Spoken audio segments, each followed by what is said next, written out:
Continuamos con usted transmitiendo las noticias del Congreso desde Jicotencatl número 9 en el Centro Histórico de la Ciudad de México. Sede alterna debido a las circunstancias extraordinarias que se están viviendo en el Palacio Legislativo de San Lázaro, donde transmitimos este espacio informativo. Mire, hay un tema en el Congreso que durante esta 64ª legislatura escuchamos recurrentemente por parte de los presidentes de las mesas directivas, ahora las presidentas, por parte de presidentas y presidentes de órganos de gobierno, de comisiones, incluso cuando se convoca se habla del concepto Parlamento abierto. ¿Qué significa esto? Yo me lo he preguntado durante varios días, en varios momentos, y bueno, para que nos explique un poco más es que hemos invitado a Noticias del Congreso a María del Carmen Navapolina, que es especialista en temas de transparencia y Parlamento abierto. María del Carmen, muchísimas gracias por aceptar esta invitación a Noticias del Congreso. Encantada de estar con ustedes, muchas gracias por la invitación, Laxman. Explícanos a ciudadanas y ciudadanos que estamos pues, en el canal del Congreso y que nos están viendo en la República Mexicana,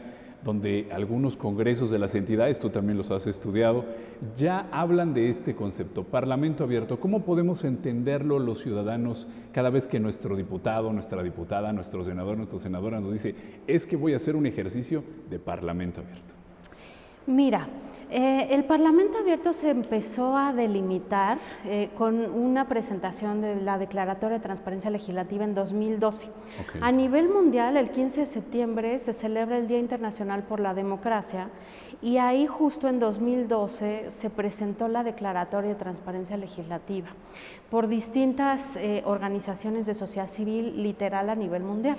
Entonces se presenta esta declaratoria y a partir de ahí se lleva una narrativa de una exigencia de apertura en los parlamentos, en los congresos, en tal cual las instituciones legislativas. Okay. Entonces, en México, tal cual se presenta esta, de las primeras actividades que se desarrollaron fue en el Senado de la República justo, suscribieron el cumplimiento de esa declaratoria hace ya 2 o 3 legislaturas, por ahí de 2014. Después a nivel país, a nivel federal, también se hizo una firma de la Alianza por el Parlamento Abierto. Entonces, digamos, en la cual estuvo justo la Cámara de Diputados como testigo, el Senado, distintas organizaciones de sociedad civil, y entonces el organismo garante a nivel nacional era el IFAI, ahora INAI.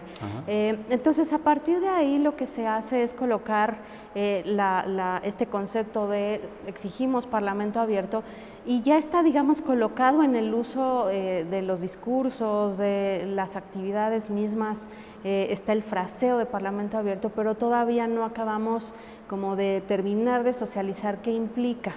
El Parlamento abierto implica tener una actividad cotidiana, hacerla no solo a través de foros de incorporación de participación ciudadana en determinada discusión legislativa, sino también ser y cumplir con parámetros de integridad, de rendición de cuentas, de apertura en datos, de generar archivo, de generar memoria histórica en las instituciones. El Parlamento abierto también implica tener una nitidez en el uso de los recursos. En fin, es una serie de elementos que tenemos que ir observando si los congresos cumplen o no con ellos. Por ejemplo, en la Red Latinoamericana de Transparencia Legislativa se han hecho distintos índices de transparencia en los congresos de ciertos países de Latinoamérica con tal de tener un nivel de comparación y qué tan avanzado estamos en la apertura. Entonces, estamos reprobados. O sea, la última evaluación, o sea, vamos documentando cómo nos hace falta justo permear la transparencia legislativa, el Parlamento abierto, a través de la cotidianidad. También me explico, y justo porque estamos en el canal del Congreso, requerimos tener una difusión de la información de todas las actividades que se desarrollan, pero no solo en el Pleno ni en comisiones, también en la actividad que desarrollan los grupos parlamentarios, en la actividad que se desarrolla en los órganos de gobierno. La idea también es poder cumplir con el 100% de estándares de transparencia, documentar la toma de decisiones. O sea, la apertura en realidad es una exigencia y va de la mano con el Estado democrático de derecho. ¿Por qué hablo del Estado democrático de derecho? Porque justo no podría haber apertura en regímenes que no son democráticos, que incorporen justo la participación ciudadana, pero también no solo la participación, sino la inteligencia colectiva. ¿Qué es esto de la inteligencia colectiva? Es que cualquier persona que se ha dedicado a algún tema pueda tener una aportación y se le incorpore a la toma de decisiones. Esto se puede ver no solo a nivel legislación, el Parlamento abierto no solo permea en cómo hacemos las leyes y cómo se discuten, sino también en cómo se ejerce la totalidad de las facultades legislativas. Por ejemplo, una de las facultades legislativas torales es la fiscalización, otra es las designaciones, o sea, tenemos cuáles son los estándares de apertura en los procesos de designación de funcionarios públicos. Y no solo de funcionarios, sino de consejos honoríficos, en fin, del tinglado del Estado que repercuta y se derive de una decisión legislativa. Entonces, estamos hablando que la apertura, o sea, en cualquiera de las instituciones del Estado, tiene que ser una manera de servicio público, una cotidianidad, no un evento aislado, ni un foro exclusivamente, ni la participación ciudadana, es toda una forma de ejercicio democrático. ¿Quién está midiendo, cómo podemos saber que hay un Parlamento abierto, que se están cumpliendo con estos indicadores que bien nos estás exponiendo? ¿Quiénes se dedican a medir estos asuntos? ¿Son organizaciones civiles? ¿Es un organismo del gobierno? ¿Quién mide estos parámetros? Hasta ahorita se ha tenido mediciones desde sociedad civil. Por eso refería, por ejemplo, la Red Latinoamericana de Transparencia Legislativa. También en México se hizo un grupo de organizaciones que en su momento se elaboraron 2 diagnósticos de cómo estamos en Parlamento abierto en los 34 congresos del país, o sea, es decir, los 32 de las entidades federativas y las 2 cámaras del Congreso Federal. Así contamos 34. Exacto, así contamos 34. Incluso se sumó entonces la Asamblea Constituyente y se realizó un diagnóstico sobre cumplimiento de Parlamento abierto en la Asamblea Constituyente de la Ciudad de México. Entonces, esta valoración del cumplimiento de Parlamento abierto se ha hecho desde sociedad civil hasta ahora. Claro, también ha empezado a haber ejercicios de evaluación de Parlamento abierto desde la academia, ¿no? Entonces, se presentó un observatorio justo el año pasado que lo elaboró la UNAM a través de Cambridge Puente junto con Isa Luna y el INAI.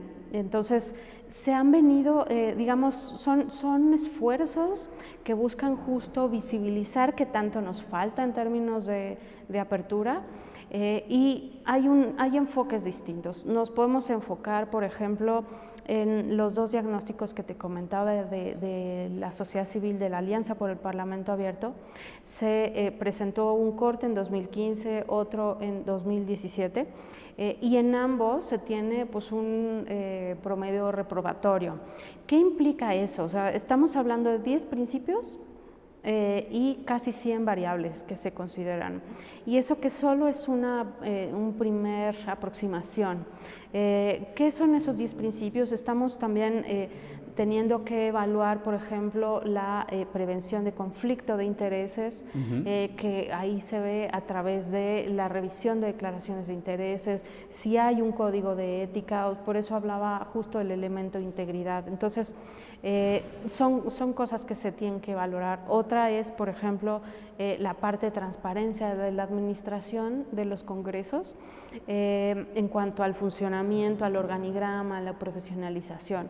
Otra es, por ejemplo, el elemento de datos abiertos. Eso en Congreso es realmente un parámetro al cual es un deseo, pero es poco visibilizado porque aún creo que el reto de los legislativos en el país es documentar y tener exhaustividad en la documentación del trabajo parlamentario completo, ¿no? Vemos también que el trabajo de las emisoras legislativas de los congresos resulta fundamental para esto del Parlamento abierto.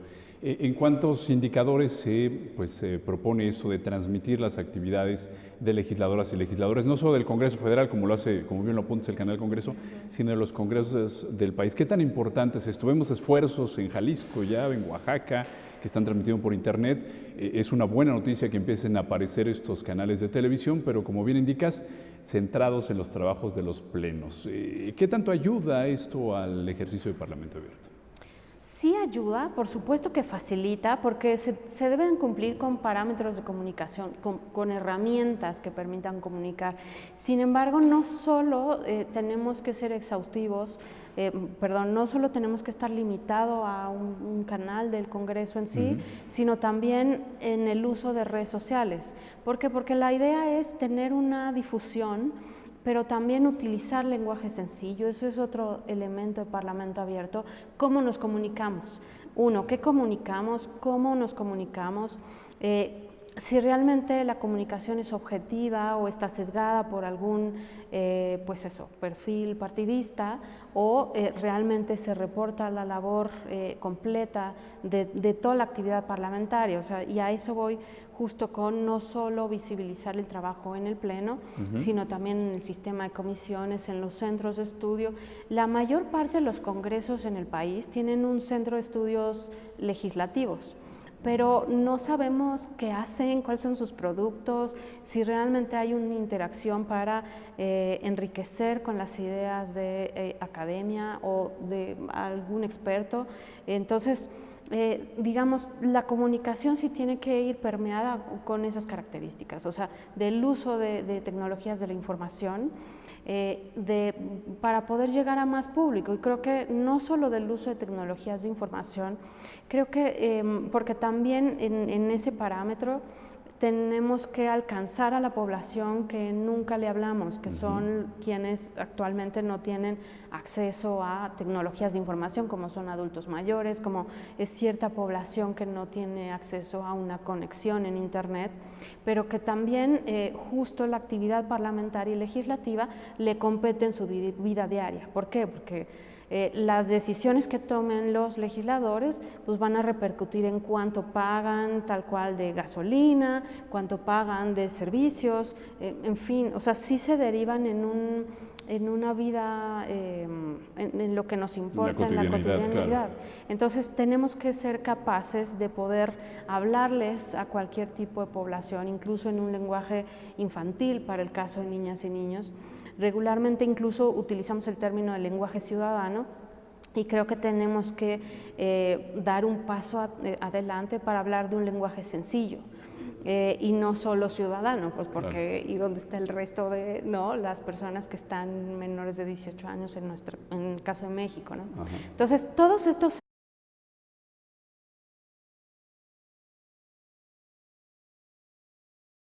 elementos tocan el Parlamento abierto. Entonces, insisto, no solo es etiquetar, tener un logo, tener un canal, tener una narrativa, y en ese sentido sí hay ejercicios importantes en los congresos locales. Por ejemplo, en Jalisco incluso tienen una asistencia en línea cuando se entra al sitio web del Congreso de Jalisco, y donde facilitan información, responden en tiempo real. O sea, es una maravilla. Entonces, sí me parece que el reto aquí es poder conectar el Parlamento abierto con la necesidad de legitimar o empoderar la representación popular, porque de ahí se deriva todo, o sea, de una crisis de legitimidad permanente en los congresos, de poca credibilidad en el trabajo que se desarrolla ahí, y de no ver reflejadas las necesidades de la población en las decisiones y en el trabajo que realizan diputados y senadores, ¿no? Entonces, en la medida en que podamos permear esa información a través de los distintos medios, pues vamos a ser más exitosos en la apertura, ¿no? En esto de gestarla. María del Carmen Nava Polina, te agradecemos mucho que hayas asistido en esta serie alterna a Noticias del Congreso y que nos hayas explicado a detalle este concepto de Parlamento abierto, que con esto que nos explicas vemos que va avanzando poco a poco en nuestro Congreso Federal y en los congresos del país. Muchísimas gracias. Encantada, muchas gracias, Lara. Gracias. Nosotros vamos a hacer una breve pausa. Al regreso tenemos más de la actividad en los plenos de ambas cámaras del Congreso Federal. Ya regresamos.